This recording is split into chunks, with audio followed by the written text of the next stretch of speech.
Sir Karthik sir ನಮಸ್ತೆ. ನಮಸ್ತೆ sir. Sir actually ಇವಾಗ ದರ್ಶನ್ ಅವರಿಗೆ ಒಂದು ಬಿಗ್ ಡೇ ಅಂತ ಹೇಳಿದ್ರೆ ತಪ್ಪಾಗಲ್ಲ. ಯಾಕಂದ್ರೆ ಇವತ್ತು ಅವ್ರನ್ನ ಬಳ್ಳಾರಿ ಜೈಲಿಗೆ ಶಿಫ್ಟ್ ಮಾಡಬೇಕು ಅನ್ನೋದು ವಿಚಾರಣೆ ನಡೀತಾ ಇತ್ತು.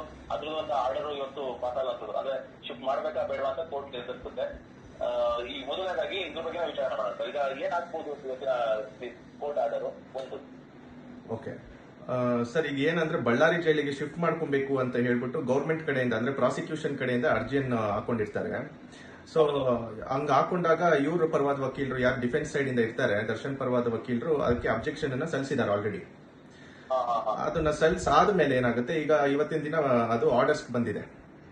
ಇವಾಗ ಬಳ್ಳಾರಿ ಜೈಲಿಗೆ ಕಳಿಸ್ಬೇಕೋ ಬೇಡವಾ ಅಂತ ಹೇಳ್ಬಿಟ್ಟು ಮಾನ್ಯ ನ್ಯಾಯಾಲಯ ಏನಿದೆ ಅದು ಇವತ್ತಿನ ದಿನ ತೀರ್ಮಾನ ಮಾಡುತ್ತೆ. ಹೌದು ಹೌದು. ಸೊ ಈಗ ಯಾಕೆ ಮಾಡಬೇಕು ಯಾಕೆ ಮಾಡಬಾರ್ದು ಅಂತ ವಾದ ವಿವಾದಗಳು ಆಲ್ರೆಡಿ ನಡೆದಿದೆ. ಸೊ ಇವತ್ತು ಬಂದು ಡಿಸಿಷನ್ ಡೇ, ನಾವು ಕಾದ್ ನೋಡ್ಬೇಕಾಗಿದೆ ಡಿಸಿಷನ್ ಏನ್ ಬರುತ್ತೆ ಅಂತ ಹೇಳ್ಬಿಟ್ಟು. ಸರ್ ಇವಾಗ ಒಂದು ವೇಳೆ ಶಿಫ್ಟ್ ಮಾಡಬೇಕು ಅಂತ ಆದೇಶ ಬಂತು, ಅದು ಇವತ್ತೇ ಶಿಫ್ಟ್ ಮಾಡ್ತಾ ಅಥವಾ ಇನ್ನು ಸ್ವಲ್ಪ ಕಾಲ ತಗೋತಾರ? ಇಲ್ಲ, ಆದೇಶ ಹಂಗ್ ಬಂದಲ್ಲಿ ಒಂದು ಪರ್ಟಿಕ್ಯುಲರ್ ಡೇಟ್ ಫಿಕ್ಸ್ ಆಗುತ್ತೆ. ಯಾಕಂದ್ರೆ ಇವರು ಸೆಲೆಬ್ರಿಟಿ ಆಗಿರೋದ್ರಿಂದ ಸರ್ಟನ್ ಅರೇಂಜ್ಮೆಂಟ್ಸ್ ಬೇಕಾಗುತ್ತೆ. ಇಲ್ಲಿಂದ ಅಲ್ಲಿ ಟ್ರಾವೆಲ್ ಮಾಡಬೇಕು ಅಂತ ಹೇಳಿದ್ರೆ ಸೆಕ್ಯೂರಿಟಿ ನೋಡ್ಕೊಬೇಕಾಗುತ್ತೆ, ಮತ್ತೆ ಅದೆಲ್ಲ ವ್ಯವಸ್ಥೆಗಳು ಮಾಡಬೇಕಾಗುತ್ತೆ. ಆ ಸರ್ಟನ್ ಡೇ ಯಾವ ಡೇ ಫಿಕ್ಸ್ ಆಗಿರುತ್ತೆ ಆ ದಿನ ಬಂದ್ಬಿಟ್ಟು ಇಲ್ಲಿಂದ ಅಲ್ಲಿ ಇದು ಮಾಡ್ತಾರೆ ಸರ್, ಕಳಿಸ್ತಾರೆ.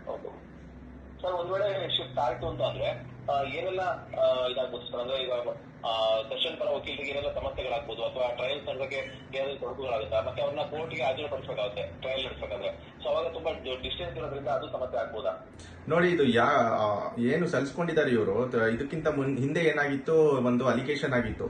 ದರ್ಶನ್ ಅವರು ಫೋನ್ ಯೂಸ್ ಮಾಡ್ತಾ ಇದ್ದಾರೆ, ಆಮೇಲೆ ಅಲ್ಲಿ ಕೂತ್ಕೊಂಡು ಸಿಗರೆಟ್ ಸ್ಮೋಕ್ ಮಾಡ್ತಾ ಇದ್ದಾರೆ ಅಂತೆಲ್ಲ ಹೇಳ್ಬಿಟ್ಟು ಅದು ಒಂದು ದೊಡ್ಡ ಅಲಿಗೇಷನ್ ಆಗಿ ಅದೊಂದು ಅಡಿಷನಲ್ ಕೇಸ್ ಅವ್ರ ಮೇಲೆ ದಾಖಲಾಗಿತ್ತು. ಸೊ ಆದ್ರಿಂದ ಕೋರ್ಟ್ ಏನ್ ಮಾಡಿತ್ತು, ಬಳ್ಳಾರಿ ಜೈಲಿಗೆ ಶಿಫ್ಟ್ ಮಾಡಿ ಅಂತ ಹೇಳ್ಬಿಟ್ಟು ಆದೇಶ ಮಾಡಿತ್ತು. ಸೊ ಅದಾದ ನಂತರ ಇವರಿಗೆ ಬೇಲ್ ಸಿಕ್ಕಿರುತ್ತೆ. ಮಾನ್ಯ ಹೈಕೋರ್ಟ್ ಅಲ್ಲಿ ಬೇಲ್ ಆರ್ಡರ್ ಆಗಿರುತ್ತೆ. ಇಂಟ್ರೀಮ್ ಬೇಲ್ ಫಸ್ಟ್ ಸಿಗುತ್ತೆ, ಆಮೇಲೆ ರೆಗ್ಯುಲರ್ ಬೇಲ್ ಸಿಗುತ್ತೆ. ಅದಾದ್ಮೇಲೆ ತಿರ್ಗಾ ಇವ್ರು ಸುಪ್ರೀಂ ಕೋರ್ಟ್ಗೆ ಹೋಗಿ ಅದು ರಿಜೆಕ್ಟ್ ಆಗಿದೆ. ಈಗ ತಿರ್ಗಾ ಇಲ್ಲಿ ಪರಪ್ಪನಗರಲ್ಲಿ ಇದ್ದಾರೆ. ಸೊ ಈಗ ಏನಾಗುತ್ತಪ್ಪ ಅಂತ ಹೇಳಿದ್ರೆ, ಇವ್ರಿಗೆ ತಿರ್ಗಾ ಅಲ್ಲೇ ಯಾವ ಜೈಲಲ್ಲಿ ಇದ್ರು ಇವರು ಅಲ್ಲಿಗೆ ಹೋಗ್ಬೇಕು ಅಂತ ಹೇಳ್ಬಿಟ್ಟು ಪ್ರಾಸಿಕ್ಯೂಷನ್ ಅವರ ವಾದ. ಸೊ ಅದಕ್ಕೆ ಅಬ್ಜೆಕ್ಷನ್ ಆಗಿ ಇವರು ಮಾಡಬೇಕಾಗುತ್ತೆ. ದರ್ಶನ್ ಪರವಾದ ವಕೀಲರು ಅದನ್ನ ಅಬ್ಜೆಕ್ಟ್ ಮಾಡಿ ಅಬ್ಜೆಕ್ಷನ್ ಸಲ್ಲಿಸಿರ್ಬೇಕಾಗುತ್ತೆ, ಯಾಕೆ ಇವ್ರು ಕಳಿಸಬಾರ್ದು ಅಂತೇಳಿ. ಅದರಲ್ಲಿ ಮೆನ್ಷನ್ ಮಾಡಿರ್ತಾರೆ ಸರ್, ನಮಗೆ ಕಷ್ಟ ಆಗುತ್ತೆ, ನಾವು ಕಮ್ಯುನಿಕೇಶನ್ ಮಾಡೋದು ತುಂಬಾ ಕಷ್ಟ ಆಗುತ್ತೆ, ವಕೀಲರಿಗೆ ಬೆಂಗಳೂರಿಂದ ಬಳ್ಳಾರಿ ಜೈಲಿಗೆ ಹೋಗಕ್ಕೆ ತುಂಬಾ ಕಷ್ಟ ಆಗುತ್ತೆ. ಅದು ಇವರು ಒಬ್ರಿಗೋಸ್ಕರ ಇಲ್ಲಿಂದ ಅಲ್ಲಿ ಟ್ರಾವೆಲ್ ಮಾಡ್ಕೊಂಡು ಒಂದು ದಿನ ಹಿಡಿಯುತ್ತಲ್ವಾ ಅದು. ಅದನ್ನೆಲ್ಲ ಇವರು ಅಬ್ಜೆಕ್ಷನ್ ಅಲ್ಲಿ ಸಲ್ಲಿಸಿರ್ತಾರೆ, ಮತ್ತೆ ವಾದ ಕೂಡ ಮಾಡಿರ್ತಾರೆ ಯಾಕೆ ಕಳಿಸಬಾರ್ದು ಅಂತ ಹೇಳ್ಬಿಟ್ಟು. ಮತ್ತೆ ಈಗ ಟ್ರಯಲ್ ಸ್ಟೇಜ್ ಆಗಿರೋದ್ರಿಂದ ಇದು ತುಂಬಾ ಕ್ರೂಷಿಯಲ್ ಸ್ಟೇಜ್ ಆಗಿರುತ್ತೆ. ನಾವು ಅವರಿಂದ ಮಾಹಿತಿ ಪಡಿಬೇಕಾಗಿರುತ್ತೆ. ಕೆಲವೊಂದು ಡಾಕ್ಯುಮೆಂಟ್ಸ್ ಏನ್ ಒದಗಿಸಿರ್ತಾರೆ ಚಾರ್ಜ್ ಶೀಟ್ ಅಲ್ಲಿ, ಅದ್ರ ರಿಗಾರ್ಡಿಂಗ್ ಆ ಸ್ಟೇಟ್ಮೆಂಟ್ ರಿಗಾರ್ಡಿಂಗು ಪ್ರತಿ ಸತಿನೂ ನಾವು ಹೋಗಿ ಅಲ್ಲಿ ಬಳ್ಳಾರಿ ಜೈಲಿಗೆ ಹೋಗಿ ಬಂದು ಮಾಡಕ್ಕಾಗಲ್ಲ. ಸೊ ಆದ್ರಿಂದ ಇವ್ರ ಸೈಡ್ ಇಂದನೂ ಒಳ್ಳೆ ಡಿಫೆನ್ಸ್ ಇದೆ. ಸೊ ಅದು ಡಿಪೆಂಡ್ ಆಗುತ್ತೆ, ಅದು ಏನ್ ವಾದ ಮಾಡ್ತಾರೆ ಏನು ಕತೆ ಅಂತ ಡಿಪೆಂಡ್ ಆಗುತ್ತೆ. ಬಟ್ ಅದು ಆಲ್ರೆಡಿ ವಾದ ಮಾಡಿದ್ದಾರೆ ಅಂತ ಕಾಣುತ್ತೆ. ಇವತ್ತು ಆರ್ಡರ್ಸ್ಗೆ ಅದು ಪೋಸ್ಟ್ ಆಗಿದೆ, ಕಾದ್ ನೋಡ್ಬೇಕು ಏನಾಗುತ್ತೆ ಅಂತ ಹೇಳ್ಬಿಟ್ಟು. ಓಕೆ, ಸೊ ಹಂಗೆ ಅವ್ರ ಮನೆಯವರಿಗೂ ಸ್ವಲ್ಪ ಸಮಸ್ಯೆ ಆಗುತ್ತೆ, ಅದ್ರ ಜೊತೆಗೆ ಅವರ ವಕೀಲರಿಗೂ ಸಮಸ್ಯೆ ಆಗುತ್ತೆ. ಖಂಡಿತ ಮನೆಯವ್ರಿಗೂ ಸಮಸ್ಯೆ ಆಗೇ ಆಗುತ್ತೆ. ಮನೆಯವರು ಆಲ್ರೆಡಿ ಈಗ ನೋಡಿ ಒಂದ್ ವಾರದಲ್ಲಿ 2 ಸತಿ ಭೇಟಿ ಮಾಡ್ಬೋದಂತ ಅಷ್ಟೇ ಇರೋದು ಒಂದು ಆರೋಪಿಗೆ. ಈಗ ಇಲ್ಲಿ ವೀಕ್ಲಿ 2 ಸತಿ ಅವ್ರ ವೈಫ್ ಮೀಟ್ ಮಾಡ್ತಾ ಇದ್ದಾರೆ ಅನ್ಸುತ್ತೆ ಪರಪ್ಪನಗರ ಜೈಲಿಗೆ. ಅವ್ರು ಬೆಂಗಳೂರಲ್ಲಿ ಇರೋದ್ರಿಂದ ಅವ್ರಿಗೆ ಇದಾಗ್ತಾ ಇದೆ, ಪ್ರಾಪರ್ ಹೋಗಿ ಮೀಟ್ ಮಾಡಬಹುದು ಮತ್ತೆ ಬರ್ಬೋದು. ಈಗ ಬಳ್ಳಾರಿ ಜೈಲಿಗೆ ಹೋದ್ರೆ ಅವ್ರಿಗೂ ಕಷ್ಟ ಆಗುತ್ತೆ. ಮತ್ತೆ ಇವ್ರಿಗೆ ಮೈನ್ ವಕೀಲರಿಗೆ, ಯಾಕಂದ್ರೆ ಕೇಸು ಇದಿನ್ನು ಅವ್ರೇನು ಆರೋಪಿ, ಬರೀ ಈಗ ಆರೋಪಿ ಸ್ಥಾನದಲ್ಲಿ ಇದ್ದಾರೆ, ಅಪರಾಧಿ ಇನ್ನೂ ಆಗಿಲ್ಲ. ಅಲಿಗೇಷನ್ ಅವ್ರ ಮೇಲೆ ಇದೆ, ಅವರೇ ಕೊಲೆ ಮಾಡಿದ್ದೀನಿ ಅಂತ ಏನು ಇನ್ನು ಕೋರ್ಟ್ ಅಲ್ಲಿ ಪ್ರೂವ್ ಆಗಿಲ್ಲ. ತುಂಬಾ ಜನ ಏನ್ ತಿಳ್ಕೊಂಡಿದ್ದಾರೆ, ದರ್ಶನೇ ಕೊಲೆ ಮಾಡ್ಬಿಟ್ಟಿದ್ದಾರೆ, ಅದಕ್ಕೆ ಶಿಕ್ಷೆ ಆಗ್ಬಿಟ್ಟಿದೆ, ಅದಕ್ಕೆ ಜೈಲಲ್ಲಿ ಇದ್ದಾರೆ ಅಂತ ಅನ್ಬಿಟ್ಟು ಸ್ವಲ್ಪ ಕಮ್ಮಿ ಜ್ಞಾನ ಇರೋರು ತಿಳ್ಕೊಂಡಿದ್ದಾರೆ. ಕರೆಕ್ಟಾ? ಸೊ ಇದು ಆತರ ಅಲ್ಲ, ಇನ್ನು ಅವ್ರ ಮೇಲೆ ಯಾವುದೇ ರೀತಿ ಪ್ರೂವ್ ಏನು ಆಗಿಲ್ಲ.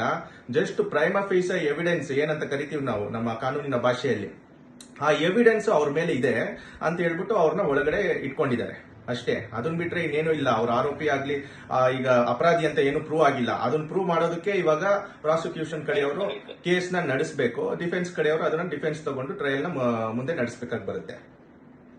ಇನ್ನೊಂದು, ಇವಾಗ ಅವರು ಅವರಿಗೆ ಮಲಗಲಿಕ್ಕೆ ತೊಂದರೆ ಆಗ್ತಿದೆ, ಹಾಸಿಗೆ ಮತ್ತೆ ದಿಂಬು ಅಥವಾ ದಿಂಬು ಮತ್ತೆ ಬೆಡ್ಶೀಟ್, ಸಾರಿ ಹಾಸಿಗೆ ದಿಂಬು ಅಲ್ಲ, ದಿಂಬು ಮತ್ತೆ ಬೆಡ್ಶೀಟ್ ಬೇಕು ಅಂತ ಒಂದು ಅರ್ಜಿ ಹಾಕಿದ್ದಾರೆ. ಹೌದು. ಸೊ ಅದೇಂಗೆ ಈಸಿಯಾಗಿ ಸಿಕ್ಬಿಡುತ್ತಾ ಅಥವಾ ತುಂಬಾ ಕಂಡೀಷನ್ಸ್? ಇಲ್ಲ ನೋಡಿ, ಈಗ ಏನಾಗುತ್ತೆ, ನಮ್ಮ ಕರ್ನಾಟಕ ಪ್ರಿಸನ್ ಮ್ಯಾನ್ಯುಯಲ್ 1978 ಪ್ರಕಾರ ಅದು ಕೊಡ್ಲೇಬೇಕು ಅಂತ ಇದೆ ಒಂದು ಕ್ಲಾಸ್ ಅಲ್ಲಿ. ಏನು ಬೇಸಿಕ್ ಕಮ್ಯುನಿಟೀಸ್, ದಿಂಬು, ತಲೆ ದಿಂಬು ಆಗಿರ್ಲಿ, ಬೆಡ್ಶೀಟ್ ಆಗಿರ್ಲಿ, ಮತ್ತೆ ಬೆಡ್ ಆಗಿರ್ಲಿ ಎಲ್ಲ ಕೊಡ್ಲೇಬೇಕು ಅಂತಾನೆ ಇದೆ. ಸೊ ಇವರು ಅದು ಕೂಡ ಇವರು ಮೈನಸ್ ಮಾಡಿದ್ದಾರೆ, ಕೊಟ್ಟಿಲ್ಲ ಇಲ್ಲಿ ಪರಪ್ಪನಗರ ಜೈಲಲ್ಲಿ. ಸೊ ಆದ್ರಿಂದ ಅವ್ರು ಅರ್ಜಿನ ಹಾಕೊಂಡು ಅದನ್ನ ಕೇಳ್ಕೊಂಡಿದ್ದಾರೆ, ಮಾನ್ಯ ನ್ಯಾಯಾಲಯದಲ್ಲಿ ವಿನಂತಿ ಮಾಡಿದ್ದಾರೆ, ನಮಗೆ ಪ್ರಿಸನ್ಸ್ ಆಕ್ಟ್ ಪ್ರಕಾರ ಏನ್ ಪ್ರಾವಿಷನ್ ಇದೆ ಅದನ್ನ ಕೊಡ್ಲಿ ಅಂತ ಹೇಳ್ಬಿಟ್ಟು ಅವ್ರು ಕೇಳ್ಕೊಂಡಿದ್ದಾರೆ. ಅದು ಕೂಡ ಅವರ ಒಂದು ದುಡ್ಡಲ್ಲಿ ಏನು ಕೊಡೋದು ಬೇಡ, ನಾವೇ ಅದಕ್ಕೆ ದುಡ್ಡು ಕೊಟ್ಟು ನಾವೇ ಅದನ್ನ ಇದ್ ಮಾಡ್ಕೋತೀವಿ, ಬೇರ್ ಮಾಡ್ತೀವಿ ಎಕ್ಸ್ಪೆನ್ಸಸ್ ಅಂತ ಕೂಡ ಅವ್ರ ವಾದದಲ್ಲಿ ತಿಳಿಸಿದ್ದಾರೆ. ಸೊ ಅದನ್ನ ಕೊಡ್ಬೇಕಂತಾನು ಇದೆ, ಕರ್ನಾಟಕ ಪ್ರಿಸನ್ ಮ್ಯಾನ್ಯುಯಲ್ ಅಲ್ಲಿ ಅದನ್ನ ಕೊಡ್ಬೇಕಂತಾನು ಇದೆ. ಮತ್ತೆ ಆರ್ಟಿಕಲ್ 21 ಏನ್ ಹೇಳುತ್ತೆ of Indian constitution, right to life ಅಂತ ಹೇಳುತ್ತೆ. ಅವ್ರಿಗೆ ಜೀವನ ಮಾಡುವಂತಹ ಎಲ್ಲ ಹಕ್ಕು ಈ ಒಂದು ಕಾನೂನಿನ ಅಡಿಯಲ್ಲಿ ಇರುತ್ತೆ.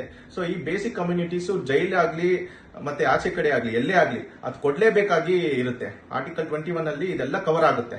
ಸೊ ಅದು ಕೊಡದೇ ಇದ್ರೆ ಅದು ವೈಲೇಷನ್ ಆಫ್ ಆರ್ಟಿಕಲ್ 21 ಆಗುತ್ತೆ. ಸೊ ಇವ್ರು ಬೇಕಾದ್ರೆ ರಿಟ್ ಅರ್ಜಿಯನ್ನು ಹೈಕೋರ್ಟ್ಗೆ ಸಲ್ಲಿಸಿ ಅದನ್ನ ಚಾಲೆಂಜ್ ಮಾಡಬಹುದು, ಯಾಕೆ ಕೊಟ್ಟಿಲ್ಲ ಅಂತೇಳಿ.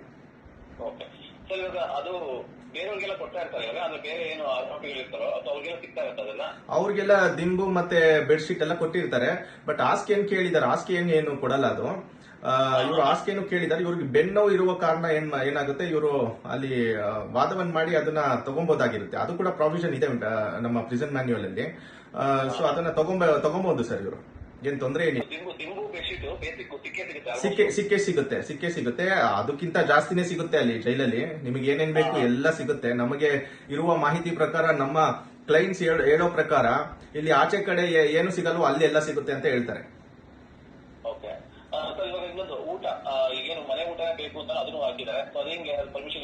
ಇಲ್ಲ, ಅದು ಮನೆ ಊಟ ಸಿಗೋ ಸಾಧ್ಯತೆ ತುಂಬಾ ಕಮ್ಮಿ ಇರುತ್ತೆ. ಯಾಕಂದ್ರೆ ಅಲ್ಲಿ ಜೈಲ್ ಮ್ಯಾನ್ಯುಯಲ್ ಪ್ರಕಾರ ಜೈಲ್ ಊಟನೇ ತಿನ್ಬೇಕು ಅಂತ ಹೇಳ್ಬಿಟ್ಟು ಕಾನೂನು ಹೇಳುತ್ತೆ. ಮನೆ ಊಟ ಕೊಡಂಗಿಲ್ಲ.